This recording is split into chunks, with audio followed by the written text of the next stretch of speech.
नमस्कार दोस्तों, मैं नारायण एक बार फिर अपने YouTube चैनल के माध्यम से आप लोगों से जुड़ रहा हूं। आज मैं सुनाऊंगा आज आपको एक कविता। इस कविता में दो दोस्त होते हैं। एक दोस्त अपनी भौतिक शिक्षाओं के माध्यम से पढ़ लिख कर बहुत आगे बढ़ता है।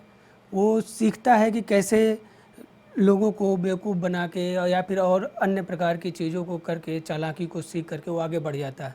और दूसरा दोस्त अपनी ईमानदारी अपनी निष्ठा से काम करते हुए वो बहुत आगे नहीं बढ़ पाता है और उन दोनों का अंतिम समय है। उस अंतिम समय को दर्शाती हुई ये जो कविता है ये मैं आपको सुनाऊंगा। आपको बहुत मज़ा आएगा। आप एक बार इसको पूरी वीडियो को देखिए और मैं आशा करता हूँ कि आपको ये कविता पसंद आएगी। इस कविता का जो शीर्षक है तुम पढ़े मैं निरा। ये कविता मेरी ही पुस्तक में छपी हुई है। मेरी पुस्तक का नाम है अज्ञात अंतर्मन। मैं आशा करता हूँ कि आपको ये कविता पसंद आएगी। तुम पढ़े मैं निरा, तुम बढ़े मैं गिरा। तुम पढ़े मैं निरा, तुम बढ़े मैं गिरा। तुम अच्छे बच्चे थे, मैं पागल सा आवारा सा। पर यम की डगर पे देखो आज तुम भी खड़े हो, आज हम भी खड़े हैं। मैं आग से जला, मैं आग से जला, तुम दूध से ही सही। पर कहीं ना कहीं तुम भी जले हो, मैं भी जला हूँ। तुमने अच्छा अच्छा खाया, तुमने अच्छा अच्छा खाया, हमने सूखी रोटी पाया। तुमने अच्छा अच्छा खाया, हमने सूखी रोटी पाया। जब तुम खूब खिलौने खेले तब हम ठेल रहे थे ठेले। तेरे सारे गुण हैं लायक, मेरे सब के सब नालायक। पर देखो घर के बाहर खटिए पे आज तुम भी पड़े हो, आज मैं भी पड़ा हूँ। तुम दूध से जले, मैं आग से ही सही। पर कहीं ना कहीं तुम भी जले हो, मैं भी जला हूँ। ये आज की दुनिया में अक्सर आपको देखने को मिलेगा। तो जो गरीब घर का जो दोस्त होता है, जो जीवन में भौतिक सुख को नहीं पा पाता है और अपने मोरालिटी के ऊपर अपनी ईमानदारी से जो आगे बढ़ रहा होता है, वो बोलता है कि ये व्यथा ही नहीं, ये व्यथा ही नहीं, ये समर सत्य है। ये व्यथा ही नहीं, ये समर सत्य है। कर्म की चेतना ही परम कृत्य है। हम प्रकट से हुए हैं इसी मार्ग पर। विघ्न जंजाल है ध्यान उद्धार पर। सब धरा पर धरे से ही रह जाएंगे। बंधु कृंदन के खातिर निकट आएंगे।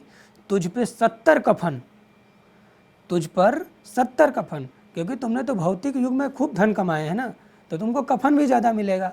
तो तुझ पे 70 कफन, तुझ पे 70 कफन, मैं हूँ खाली बदन।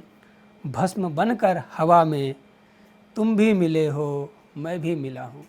मतलब दूसरा दोस्त कह रहा है कि 70 कफन होने के बावजूद भी जब आप जलोगे तो भस्म बनकर हवा में तुम भी मिलोगे और मैं भी मिलूँगा। मैं आग से जला, तुम दूध से ही सही। पर कहीं ना कहीं तुम भी जले हो, मैं भी जला हूँ। अब वो जो दोस्त है वो ये बतला रहा है कि आप उसकी जीवन से और हमारे जीवन से लोग क्या क्या सीखेंगे। एक ईमानदार व्यक्ति के जीवन से लोग क्या सीखते हैं। गांधी जी ने धन नहीं कमाया, लेकिन उनके जीवन से लोग क्या सीखे, हमेशा वो नंगे बदन रहे। तुम ये सिखलाओगे जग को कैसे बढ़ें, धन की आकृष्टता में हम क्या क्या करें। लूटते हैं कैसे ये गूंगा शहर, दान की आड़ में गरीबों पे कहर। मैं ये सिखलाऊंगा बन बसंती हवा, किस तरह बनती है इस धरा से दवा। कैसे सोते हैं पृथ्वी पे नंगे बदन, भीख की यार होती है कैसी चुभन। हाथ फैला हो जब कोई दुत्कारता। आज सड़क पे आप देखेंगे बहुत से लोग भीख मांगने के लिए चले आएंगे। लोगों को लगता है कि बिजनेस है। जब हम लोग अपनी गाड़ी का शीशा उठाते हैं और दुत्कार के भगा देते हैं, कोई जानबूझ के जल्दी भीख नहीं मांगता। तो हाथ फैला हो जब कोई दुत्कारता, जैसे कुत्ते को मालिक है पुचकारता। भीख के अन्न को भी लोग लेते चुरा, जो जन्म से मरा फिर क्यों घोपा छुरा। तुम सुंदर कलश में, तुम सुंदर कलश में मैं बिखरा पड़ा, खाक बनकर मिट्टी में तुम भी मिले हो, मैं भी मिला हूँ। मैं आग से जला तुम दूध से ही सही, पर कहीं ना कहीं तुम भी जले हो, मैं भी जला हूँ। आशा करता हूँ कि ये कविता आपको अच्छी लगी होगी। बहुत बहुत धन्यवाद।